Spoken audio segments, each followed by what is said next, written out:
ਬੇਵੱਸ ਹੋ ਕੇ ਉਹ ਆਖਣ ਲੱਗਾ, ਤੁਸੀਂ ਸਾਰੇ ਝੂਠੇ ਤੇ ਬੇਗੈਰਤ ਹੋ। ਤੁਹਾਨੂੰ ਵੀ ਇਹ ਆਪਣੀਆਂ ਮਾਵਾਂ ਭੈਣਾਂ ਹੀ ਨਜ਼ਰ ਆਉਂਦੀਆਂ ਨੇ, ਪਰ ਤੁਸੀਂ ਮੰਨਦੇ ਨਹੀਂ ਤੇ ਮੇਰੇ ਕੋਲੋਂ ਲੁਕਾਉਂਦੇ ਹੋ। ਪੰਜਾਬੀ ਕਹਾਣੀ ਬੰਦੇ ਦਾ ਪੁੱਤਰ। ਉਹ ਉਹਨੂੰ ਧੱਕੇ ਨਾਲ ਮੇਲੇ 'ਤੇ ਲੈ ਗਏ। ਉਹਨੂੰ ਬੰਦੇ ਦਾ ਪੁੱਤਰ ਬਣਾਉਣ ਲਈ ਉਹਨਾਂ ਫੈਸਲਾ ਕੀਤਾ ਸੀ ਭਈ ਉਹਨੂੰ ਸ਼ਰਾਬ ਪਿਆਣ, ਚਰਸ ਦੇ ਸੂਟੇ ਲਗਵਾਉਣ ਤੇ ਜ਼ਿੰਦਾ ਨਾਚ ਗਾਣਾ ਵਿਖਾ ਕੇ ਉਹਦਾ ਸਾਰਾ ਜਾਕਾ ਲਾਣ। ਜਦੋਂ ਉਹ ਮੇਲੇ 'ਤੇ ਅਪੜੇ, ਉਹਦਾ ਸਿਰ ਚਕਰਾਂਦਾ ਪਿਆ ਸੀ ਤੇ ਉਹਨੂੰ ਪੱਕ ਹੋ ਗਿਆ ਸੀ ਭਈ ਹੁਣੇ ਜਬਦੇ ਹੀ ਕਿਸੇ ਨਾਲੀ ਜਾਂ ਗਟਰ ਵਿੱਚ ਡਿੱਗ ਪਵੇਗਾ ਤੇ ਕੁੱਤੇ ਉਹਦਾ ਮੂੰਹ ਚੱਟਣਗੇ। ਉਹ ਨਿੱਕੇ ਹੁੰਦਿਆਂ ਤੋਂ ਇਹੋ ਸੁਣਦਾ ਆਇਆ ਸੀ ਭਈ ਸ਼ਰਾਬ ਪੀ ਕੇ ਬੰਦਾ ਹੋਸ਼ ਵਿੱਚ ਨਹੀਂ ਰਹਿੰਦਾ ਤੇ ਇਹ ਬੰਦੇ ਨੂੰ ਬੇਗੈਰਤ ਬਣਾ ਦਿੰਦੀ ਏ। ਦਿਲ ਤੇ ਫੇਫੜੇ ਛਾਣਨੀ ਹੁੰਦੇ ਮਾਲੂਮ ਹੋ ਰਹੇ ਸਨ। ਇੰਜ ਜਾਪਦਾ ਸੀ ਭਈ ਉਹਨੇ ਬਹੁਤ ਸਾਰੇ ਬਖਦੇ ਹੋਏ ਅੰਗਿਆਰ ਚੱਬ ਲਏ ਨੇ। ਉਹਨੂੰ ਯਕੀਨ ਸੀ ਭਈ ਜੇ ਉਹ ਸਾਰੇ ਉਹਨੂੰ ਫੜ ਕੇ ਨਾ ਟੁਰਦੇ ਹੁੰਦੇ ਤੇ ਉਹਨੇ ਜ਼ਰੂਰ ਹੁਣ ਤੀ ਕਿਸੇ ਨਾਲੀ ਜਾਂ ਗਟਰ ਵਿੱਚ ਮੂੰਹ ਦੇ ਮੂੰਹ ਪਿਆ ਹੋਣਾ ਸੀ। ਜਰੇ ਜਰੇ ਕਹਿ ਕਰਨੀ ਸੀ, ਪਖਾਨਾ ਖਤਾ ਹੋ ਰਿਹਾ ਹੋਣਾ ਸੀ ਤੇ ਕੁੱਤੇ ਉਹਦਾ ਮੂੰਹ ਚੱਟ ਰਹੇ ਹੋਣੇ ਸਨ। ਸ਼ਰਾਬ ਤੇ ਸ਼ਰਾਬੀਆਂ ਬਾਰੇ ਉਹਦੀ ਇਹੋ ਸੋਚ ਸੀ। ਖਬਰੇ ਇਸ ਲਈ ਵੀ ਕਿ ਉਹਨੇ ਅੰਗਰੇਜ਼ੀ ਫਿਲਮਾਂ ਨਹੀਂ ਤੱਕੀਆਂ ਸਨ। ਅੰਗਰੇਜ਼ੀ ਫਿਲਮਾਂ ਕਿ ਉਹਨੇ ਤੇ ਕਦੀ ਕੋਈ ਵੀ ਫਿਲਮ ਨਹੀਂ ਵੇਖੀ ਸੀ। ਥੀਏਟਰ ਦੀਆਂ ਟੁੱਟੀਆਂ ਭੱਜੀਆਂ ਕੁਰਸੀਆਂ ਉੱਤੇ ਹਰ ਤਰ੍ਹਾਂ ਦੇ ਲੋਕੀ ਬੈਠੇ ਹੋਏ ਸਨ। ਖਾਲੀ ਕੁਰਸੀਆਂ ਤੇ ਗੱਟੇ ਦਾ ਲੈ ਆਇਆ ਹੋਇਆ ਸੀ। ਉਹ ਆਪਣੇ ਰੁਮਾਲਾਂ ਨਾਲ ਕੁਰਸੀਆਂ ਸਾਫ਼ ਕਰਕੇ ਬਹਿ ਗਏ। ਉਹਨੂੰ ਵਿਚਕਾਰ ਬਿਠਾ ਲਿਆ ਉਹਨੇ ਤਾਂ ਜੇ ਉਹ ਉੱਠ ਕੇ ਨੱਸ ਨਾ ਜਾਏ। ਥੀਏਟਰ ਵਿੱਚ ਚਾਰ ਚੁਫੇਰੇ ਧੂੰ ਹੀ ਧੂੰ ਸੀ। ਸ਼ਾਇਦ ਹੀ ਕੋਈ ਅਜਿਹਾ ਬੰਦਾ ਹੋਵੇ ਜਿਹੜਾ ਸਿਗਰਟ ਨਾ ਪੀ ਰਿਹਾ ਹੋਵੇ। ਧੂੜ ਤੇ ਗੱਟੇ ਨਾਲ ਧੂੰ ਦੀਆਂ ਲੰਬਾਂ ਰਲ ਕੇ ਹਨੇਰਾ ਕੀਤਾ ਹੋਇਆ ਸੀ। ਚਰਸ ਤੇ ਸੀਟਾਂ ਦੀ ਬੂ ਨਾਲ ਨੱਕ ਸੜ ਰਿਹਾ ਸੀ। ਸਾਹਮਣੇ ਇੱਕ ਡਿੰਗਾ ਚਿੱਬਾ ਨਾ ਹਮਵਾਰ ਤੇ ਕੋੜਾ ਜਿਹਾ ਸਟੇਜ ਸੀ, ਜਿਹਦੇ ਪਿਛਲੇ ਪਾਸੇ ਪਾਰਟੀਆਂ ਪੁਰਾਣੀਆਂ ਫੋਟੋਆਂ ਵਾਲੀ ਵੱਡੀ ਸਾਰੀ ਚਾਦਰ ਖਿਲਰੀ ਹੋਈ ਸੀ। ਸਟੇਜ ਉੱਤੇ ਧੋਤੀਆਂ ਵਾਲੇ ਮਹਿਲ ਦੇ ਮਾਰੇ ਹੋਏ ਕੁਝ ਸਾਜ਼ਿੰਦੇ ਬੈਠੇ ਹੋਏ ਸਨ। ਢੋਲਕੀਆਂ, ਸਰੰਗੀਆਂ, ਤਬਲੇ ਤੇ ਹਾਰਮੋਨੀਅਮ ਉਹਨਾਂ ਦੇ ਸਾਹਮਣੇ ਸਨ, ਪਰ ਉਹ ਬੈਠੇ ਮੱਖੀਆਂ ਮਾਰ ਰਹੇ ਸਨ ਤੇ ਖਬਰੇ ਕਿੱਥੋਂ ਰਿਕਾਰਡਾਂ ਦੀ ਆਵਾਜ਼ ਲਾਊਡ ਸਪੀਕਰਾਂ ਵਿੱਚ ਆ ਰਹੀ ਸੀ। ਬੜੀਆਂ ਵੱਡੀਆਂ ਮਸ਼ਹੂਰ ਗਾਉਣ ਵਾਲੀਆਂ ਦੇ ਰਿਕਾਰਡ ਵੱਜ ਰਹੇ ਸਨ, ਜਿਹੜੇ ਚੀਕਾਂ ਬਣ ਕੇ ਕੰਨ ਪੜਦੇ। ਇੰਜ ਲੱਗਦਾ ਜਿਵੇਂ ਮੂਸੀਕੀ ਦੇ ਭੇਡੂ ਨਾਲੇ ਵਿੱਚ ਹੜ੍ਹ ਆਇਆ ਹੋਇਆ ਹੈ ਤੇ ਉਹ ਪੂਰੇ ਸ਼ਹਿਰ ਦੀ ਗੰਦਗੀ ਇਕੱਠੀ ਕਰਕੇ ਰੋੜੀ ਲੈ ਜਾਂਦਾ ਹੈ। ਉਹਦਾ ਸਿਰ ਚਕਰਾ ਰਿਹਾ ਸੀ, ਪਰ ਉਹਨੂੰ ਸ਼ਰਮਾਣ ਤੇ ਘਬਰਾਉਣ ਦੀ ਹੋਸ਼ ਸੀ। ਉਹਨੂੰ ਇੰਜ ਲੱਗਦਾ ਸੀ ਜਿਵੇਂ ਹੁਣੇ ਪਿੱਛੋਂ ਦਾ ਅੱਬਾ ਆ ਜਾਏਗਾ ਤੇ ਉਹਨੂੰ ਦੌਣੋਂ ਫੜ ਕੇ ਆਖੇਗਾ, ਠਹਿਰ ਪੁੱਤਰਾ, ਹੁਣ ਮੈਂ ਤੇਰਾ ਤਬਲਾ ਵਜਾਨਾ ਤੇ ਤੈਨੂੰ ਗਾਣਾ ਸੁਣਾਨਾ। ਉਹਨੂੰ ਸ਼ਰਮ ਆ ਰਹੀ ਸੀ ਭਈ ਜੇ ਤਮਾਸ਼ਾ ਵੇਖਣ ਵਾਲਿਆਂ ਵਿੱਚ ਕੋਈ ਉਹਦਾ ਜਾਣੂ ਨਿਕਲ ਆਇਆ ਤੇ ਉਹਨੇ ਜਾ ਕੇ ਉਹਦੇ ਘਰ ਦੱਸ ਦਿੱਤਾ ਤੇ ਫੇਰ। ਹੋਸਟਲ ਵਿੱਚ ਆਉਣ ਤੋਂ ਪਹਿਲਾਂ ਉਹ ਆਪਣੇ ਆਪ ਨੂੰ ਬੜਾ ਕੁਝ ਸਮਝਦਾ ਸੀ।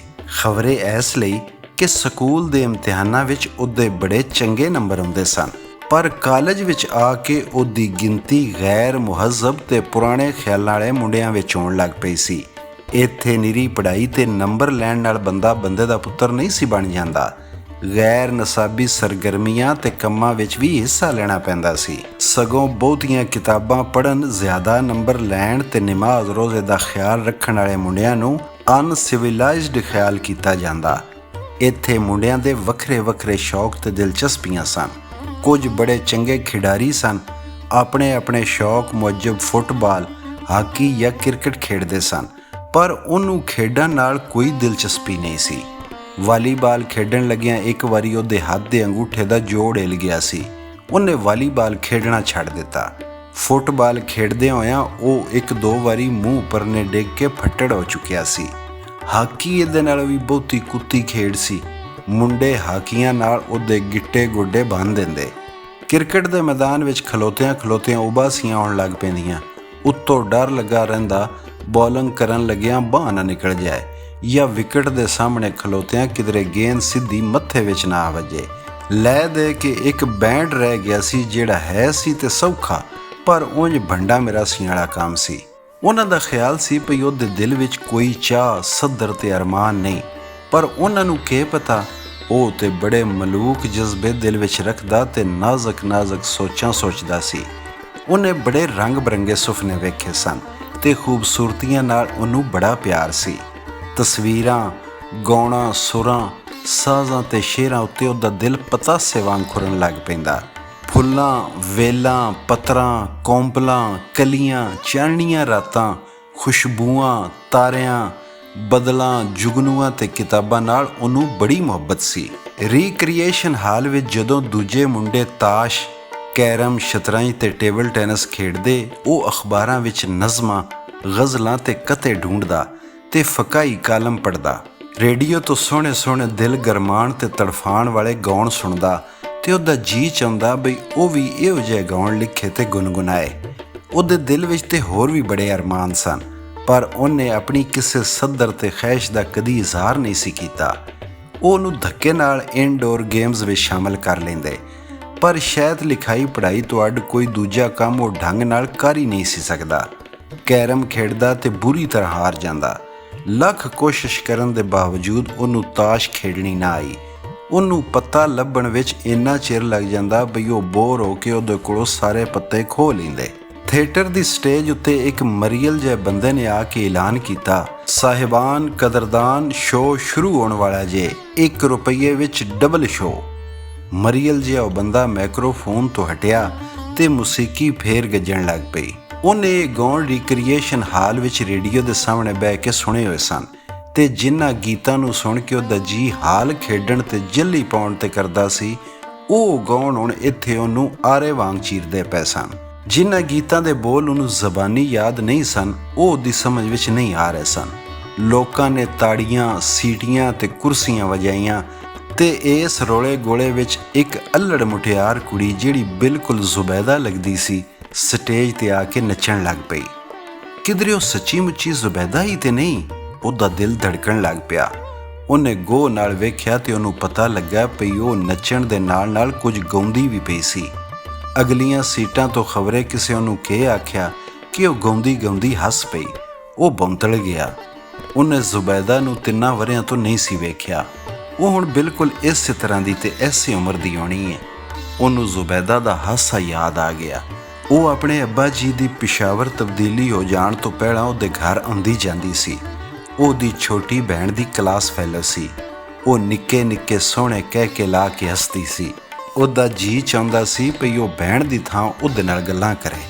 ਉਹ ਉਹਦੇ ਤੋਂ ਸ਼ਰਮਾਂਦੀ ਸੀ, ਉਹ ਵੀ ਉਹਦੇ ਕੋਲੋਂ ਸ਼ਰਮਾਂਦਾ ਸੀ, ਪਰ ਪਰਦਿਆਂ, ਬੂਹਿਆਂ, ਖਿੜਕੀਆਂ ਤੇ ਕੰਧਾਂ ਦੇ ਓਹਲੇ ਖਲੋ ਕੇ ਉਹਦੇ ਨਿੱਕੇ ਨਿੱਕੇ ਸੋਹਣੇ ਸੋਹਣੇ ਕਹਿ ਕੇ ਜ਼ਰੂਰ ਸੁਣਦਾ। ਉਹਨੂੰ ਹਮੇਸ਼ਾ ਇਸ ਗੱਲ ਦੀ ਸੱਦਰ ਰਹੀ ਭਈ ਉਹ ਇੱਕ ਵਾਰੀ ਬੜਾ ਹੀ ਲੰਮਾ ਤੇ ਸੋਹਣਾ ਕਹਿਕਾ ਲਾਏ, ਜਿਹਨੂੰ ਉਹ ਚੁੱਕ ਕੇ ਆਪਣੇ ਚੇਤੇ ਵਿੱਚ ਰੱਖ ਲਵੇ ਤੇ ਫੇਰ ਸਾਰੀ ਹਯਾਤੀ ਇਕਲਾਪੇ ਦੇ ਬੰਦ ਕੋਠੇ ਵਿੱਚ ਬਹਿ ਕੇ ਉਸ ਲੰਮੇ ਤੇ ਸੋਹਣੇ ਕਹਿਕੇ ਦਾ ਸਵਾਦ ਮਾਣਦਾ ਰਵੇ। ਹਾਏ ਕਦੀ ਜੋ ਇੰਜ ਹੋ ਜਾਂਦਾ, ਜੇ ਇੰਜ ਹੋ ਜਾਂਦਾ ਤੇ ਉਹਦੇ ਦਿਮਾਗ ਵਿੱਚ ਉਹ ਖੂਬਸੂਰਤ ਕਹਿਕਾ ਮਹਿਫੂਜ਼ ਹੁੰਦਾ ਤੇ ਉਹ ਅੱਜ ਅੰਦਰੋਂ ਇੰਨਾ ਸਖਣਾ ਤੇ ਵੀਰਾਨ ਨਾ ਹੁੰਦਾ। ਜੇ ਜ਼ੁਬੈਦਾ ਨੇ ਆਪਣਾ ਅਨਮੋਲ ਕਹਿਕਾ ਉਹਦੀ ਯਾਦਾਸ਼ਤ ਦੀ ਅਲਮਾਰੀ ਵਿੱਚ ਮਹਿਫੂਜ਼ ਕਰਾ ਦਿੱਤਾ ਹੁੰਦਾ ਤੇ ਅੱਜ ਉਹਦਾ ਖੂਬਸੂਰਤ ਹਾਸਾ ਤਾੜੀਆਂ ਤੇ ਸੀਟੀਆਂ ਦੇ ਰੌਲੇ ਵਿੱਚ ਧੂੜਿਆ ਨਾ ਜਾਂਦਾ। ਧਮਾਲ ਪਾਉਂਦੇ ਹੋਇਆਂ ਉਹਦੇ ਵਾਲ ਖੁੱਲ ਗਏ। ਉਹਦੇ ਦਿਲ ਤੇ ਸਿੱਧੀ ਸੱਟ ਵੱਜੀ। ਉਹਨੂੰ ਜ਼ੁਬੈਦਾ ਦੇ ਖੂਬਸੂਰਤ ਵਾਲ ਯਾਦ ਆ ਗਏ। ਉਹ ਕਦੀ ਇਸ ਗੱਲ ਦਾ ਨਿਤਾਰਾ ਨਹੀਂ ਸੀ ਕਰ ਸਕਿਆ ਭਈ ਜ਼ੁਬੈਦਾ ਦਾ ਹੁਸਨ ਉਹਦੇ ਨਿੱਕੇ ਨਿੱਕੇ ਸੋਹਣੇ ਸੋਹਣੇ ਕਹਿਕੇ ਸਨ ਜਾਂ ਸੰਘਣੇ ਚਮਕੀਲੇ ਤੇ ਲੰਮੇ ਲੰਮੇ ਵਾਲ। ਖਬਰੇ ਉਹ ਇੰਨੇ ਅਰਬਾਂ ਕਰੋੜਾਂ ਵਾਲਾਂ ਦਾ ਭਾਰ ਕਿਸ ਤਰ੍ਹਾਂ ਚੁੱਕੀ ਫਿਰਦੀ ਸੀ। ਉਹਨੂੰ ਯਾਦ ਆਇਆ ਇੱਕ ਵਾਰੀ ਉਹ ਰਾਤ ਨੂੰ ਜੁਗਰਾਫੀਏ ਦੇ ਪਰਚੇ ਦੀ ਤਿਆਰੀ ਕਰ ਰਿਹਾ ਸੀ ਕਿ ਉਹਨੂੰ ਜ਼ੁਬੈਦਾ ਦੇ ਵਾਲਾਂ ਦਾ ਚੇਤਾ ਆ ਗਿਆ ਤੇ ਫੇਰ ਉਹ ਕੁਝ ਵੀ ਨਾ ਪੜ੍ਹ ਸਕਿਆ। ਸਾਰੀ ਰਾਤ ਉਹਨਾਂ ਵਾਲਾਂ ਨੂੰ ਇੱਕ ਦੂਜੇ ਨਾਲ ਗੰਢ ਕੇ ਕੁਤਬ ਸ਼ੁਮਾਲੀ ਤੋਂ ਕੁਤਬ ਜਨੂਬੀ ਤੇ ਕੁਤਬ ਜਨੂਬੀ ਤੋਂ ਕੁਤਬ ਸ਼ੁਮਾਲੀ ਤੀਕ ਜ਼ਮੀਨ ਦੇ 4 ਚੁਫੇਰੇ ਲਪੇਟਦਾ ਤੇ ਚੱਕਰ ਗਿਣਦਾ ਰਿਹਾ।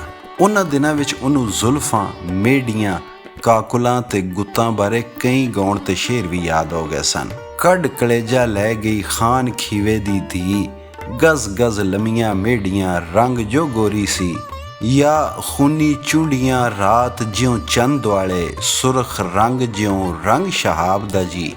ਜ਼ੁਬੈਦਾ ਅਜੇ ਨੱਚਦੀ ਪਈ ਸੀ।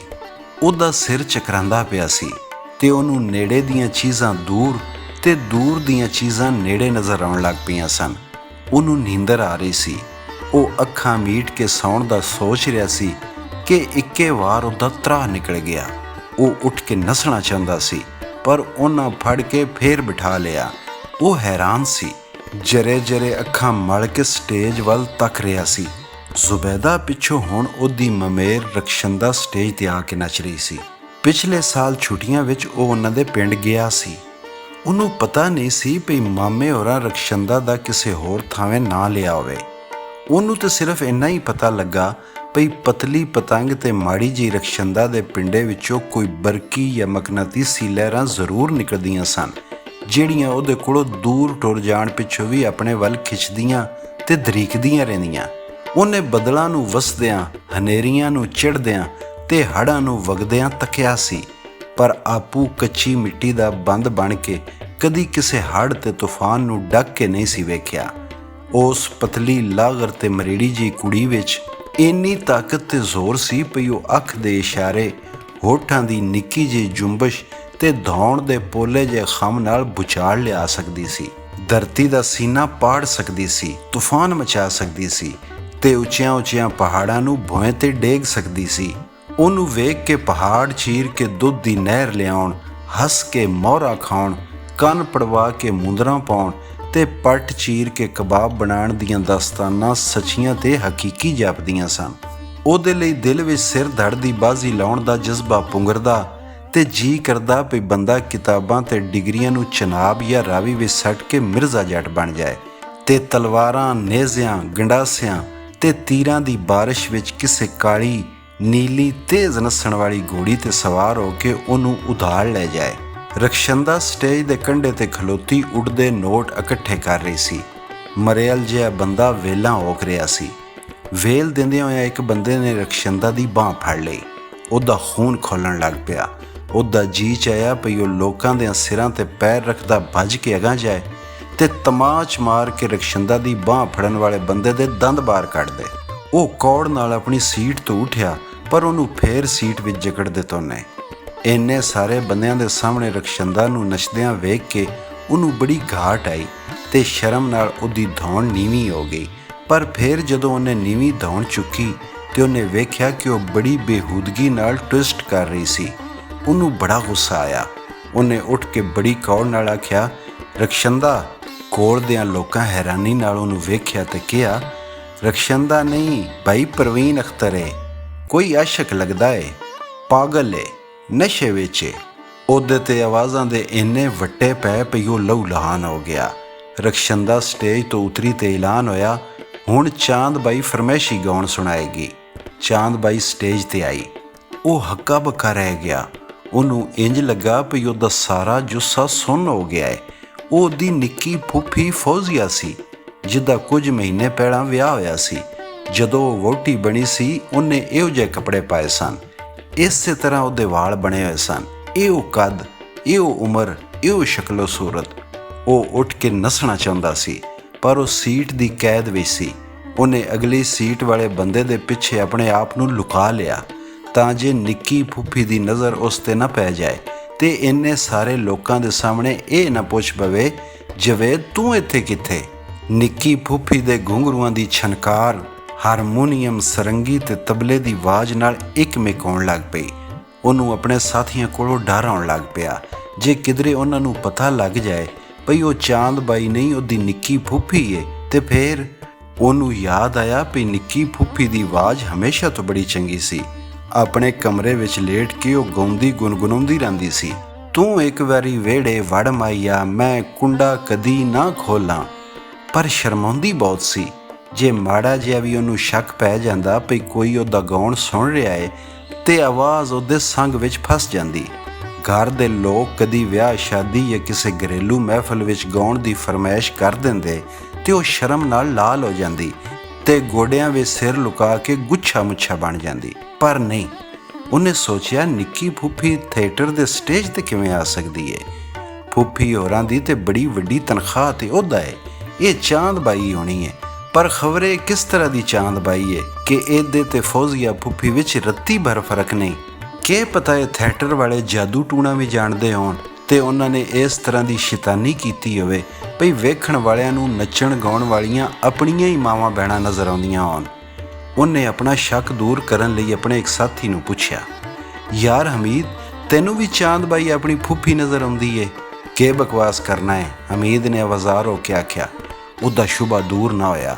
ਉਹਨੇ ਅਗਲੀ ਸੀਟ ਵਾਲੇ ਬੰਦੇ ਨੂੰ ਪੁੱਛਿਆ, ਭਾਈ ਜੀ ਕਿ ਤੁਹਾਨੂੰ ਵੀ ਚਾਂਦ ਬਾਈ ਆਪਣੀ ਫੁੱਫੀ ਨਜ਼ਰ ਆਉਂਦੀ ਏ?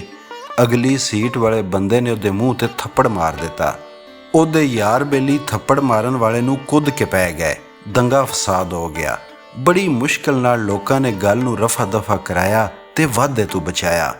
ਚਾਂਦ ਬਾਈ ਸਟੇਜ ਤੋਂ ਲੱਥੀ ਤੇ ਉਹਨੂੰ ਯਕੀਨ ਹੋ ਗਿਆ ਭਈ ਹੁਣ ਉਹਦਾ ਅੱਬਾ ਸਟੇਜ ਤੇ ਆਵੇਗਾ ਤੇ ਕਹੇਗਾ, ਡਬਲ ਸ਼ੋਅ ਸ਼ੁਰੂ ਹੋ ਗਿਆ ਹੈ ਸਾਹਿਬਾਨ, ਕਦਰਦਾਨ ਟਿਕਟ ਲੈ ਕੇ ਜਬਦੇ ਜਬਦੇ ਆ ਜਾਓ।